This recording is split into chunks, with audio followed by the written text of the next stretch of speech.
रामकृष्ण हरी मंडळी आपण आज बुद्धीच्या बाबतीत बोलणार आहोत। तर भगवंतांनी मनुष्य प्राण्याला दिलेली ही एक अनमोल देणगी आहे।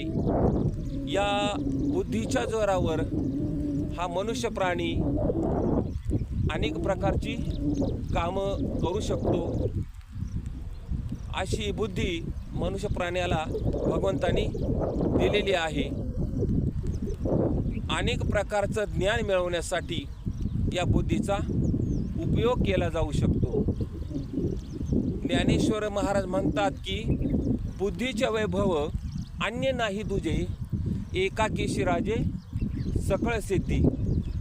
आपल्याला सर्व सिद्धी जर प्राप्त करून घ्यायच्या असतील तर बुद्धीशिवाय दुसरा पर्याय नाही।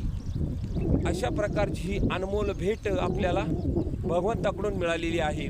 या बुद्धीच्या बाबतीत मंडळी एक गोष्ट मी तुम्हाला सांगतो की एकदा भगवान शंकरांनी आपल्या दोन्ही मुलांची परीक्षा घ्यायची ठरवलं।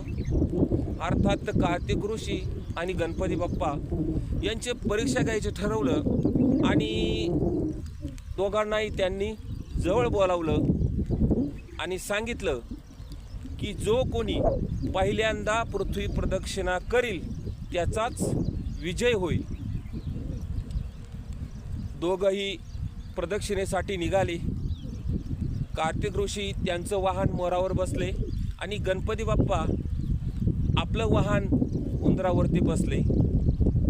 कार्तिक ऋषी चालायला लागले, गणपती बाप्पा पण चालायला लागले, परंतु गणपती बाप्पाने बुद्धी वापरली आणि आपल्या आईवडिलांना प्रदक्षिणा मारून त्या ठिकाणी विजय मिळवला।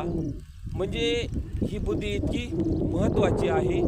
संत तुकाराम महाराज म्हणतात की बुद्धीचा पालट धरारे काही, बुद्धीचा पालट धरारे काही, मागुता नाही मनुष्य देह।